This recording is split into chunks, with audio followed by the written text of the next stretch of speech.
Hello everyone, intermittent fasting के fourth video में आप सबका स्वागत है। आज हम बात करेंगे इंटरमिटेंट फास्टिंग से रिलेटेड कुछ ऐसी बातों पर एंड कुछ ऐसी सिचुएशंस के बारे में जानेंगे जहां आपको इंटरमिटेंट फास्टिंग बहुत ही सावधानी से स्टार्ट करना चाहिए या फिर बिल्कुल ही अवॉइड करना चाहिए। तो बने रहिए इस वीडियो में एंड तक ताकि आपको पता चले कि आपको इंटरमिटेंट फास्टिंग करना चाहिए कि नहीं करना चाहिए। आपको ब्लड शुगर कंट्रोल का कोई प्रॉब्लम है या फिर डायबिटीज है, चाहे वो टाइप 1 हो या टाइप 2, या फिर आपको कोई ब्लड शुगर कंट्रोल का इश्यू है, तो फास्टिंग आपके लिए डेंजर हो सकता है।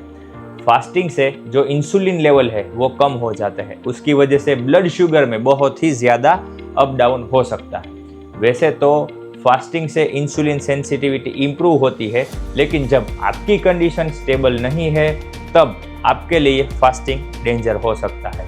सो मेरी सलाह यही है कि ऐसी कंडीशन में आपको कोई रजिस्टर्ड डाइटिशियन या फिर डॉक्टर से सलाह लेने के बाद ही इंटरमिटेंट फास्टिंग फॉलो करना चाहिए। Second, pregnancy and breast feeding. Pregnancy में इंटरमिटेंट फास्टिंग फॉलो करना चाहिए कि नहीं करना चाहिए, उसके ऊपर अभी तक कोई रिसर्च नहीं हुआ है। लेकिन जब आप प्रेग्नेंट हो तब आपको और आपके बच्चे को दोनों को डेवलपमेंट एंड ग्रोथ की ज़्यादा ज़रूरत होती है, उसके लिए न्यूट्रिएंट्स की भी ज़्यादा ज़रूरत होती है। जब आप फास्टिंग करते हो तो जो हेल्दी न्यूट्रिएंट्स आपको मिलने चाहिए, हेल्दी कैलोरीज जो मिलनी चाहिए, वो कम हो जाती है। सो प्रेगनेंसी में इंटरमिटेंट फास्टिंग कभी फॉलो नहीं करना चाहिए। वैसे ही जब ब्रेस्ट फीडिंग करवाते हो तब भी आपको इंटरमिटेंट फास्टिंग फॉलो नहीं करना चाहिए, क्योंकि जब ब्रेस्ट फीडिंग चल रहा होता है तब बच्चे को भी ज़्यादा न्यूट्रिएंट्स की ज़रूरत होती है और जो उसकी मोम है उनको ज़्यादा कैलोरीज की ज़रूरत होती है। जब आप फास्टिंग करोगे तो दोनों में कमी हो जाएगी, मतलब प्रॉपर न्यूट्रिएंट्स भी नहीं मिलेंगे और आप सफिशिएंट कैलोरीज भी नहीं ले पाओगे। सो प्रेगनेंसी एंड जब ब्रेस्ट फीडिंग चल रहा हो तो इंटरमिटेंट फास्टिंग फॉलो नहीं करना चाहिए।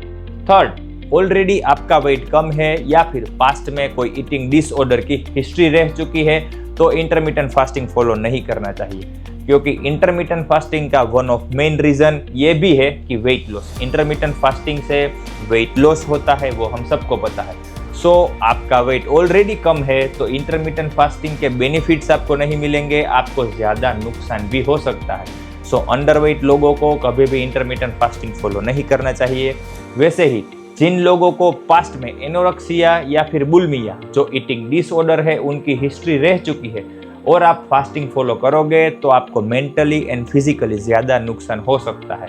सो आप अंडरवेट हो या फिर आपको ईटिंग डिसऑर्डर की हिस्ट्री है तो आपको इंटरमिटेंट फास्टिंग फॉलो नहीं करना चाहिए। फोर्थ, इंटरमिटेंट फास्टिंग के ऊपर बहुत सारी स्टडी हुई है। उनमें से एक स्टडी ये भी दिखाती है कि जब मेल इंटरमिटेंट फास्टिंग फॉलो करते हैं तो उनमें ज़्यादा अच्छे रिजल्ट्स आते हैं, लाइक उनकी इंसुलिन सेंसिटिविटी इंप्रूव होती है एंड ब्लड शुगर कंट्रोल बेहतर होता है। जब कोई फीमेल इंटरमिटेंट फास्टिंग फॉलो करती है तब उसमें ऐसा देखा गया कि उनका जो ब्लड शुगर कंट्रोल है वो थोड़ा डिस्टर्ब हो गया। वैसे ही एनिमल स्टडीज़ भी ये बताती है कि जब फीमेल चूहा होता है उनको ज़्यादा टाइम तक फास्टिंग करवाया गया तो उनकी जो रिप्रोडक्टिव सिस्टम है वो थोड़ी इनबैलेंस हो गई, मतलब मेंस्ट्रुअल साइकिल भी डिस्टर्ब हो गई एंड सेक्सुअल कैपेसिटी भी डिक्रीज हो गई।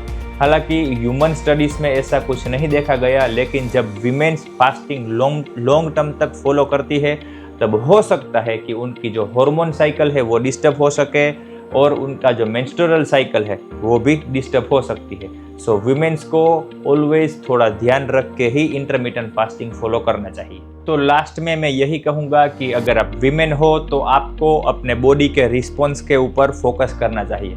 अगर कोई नेगेटिव रिस्पॉन्स आपको दिखता है, लाइक हेयर फॉल हो रहा है, आपको वीकनेस लग रही है या फिर जो पीरियड्स है वो इरेग्युलर हो रहे हैं, तो आपको वापस अपने नॉर्मल ईटिंग पैटर्न के ऊपर ट्रांसफ़र हो जाना चाहिए। वीमेंस के लिए generally intermittent fasting 12 to 14 hours का फास्टिंग बहुत ही ज़्यादा इफ़ेक्टिव है। उससे ज़्यादा फास्टिंग आपके लिए हार्मफुल हो सकता है।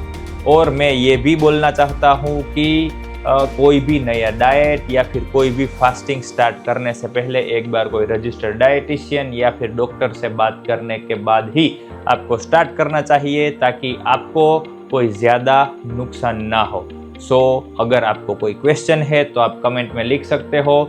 मिलते हैं नेक्स्ट वीडियो में। नेक्स्ट वीडियो में हम बात करेंगे आप इंटरमिटेंट फास्टिंग कैसे डिज़ाइन कर सकते हो। तो मिलते हैं नेक्स्ट वीडियो में, तब तक स्मार्ट ट्रेन डोंट ड्रेन।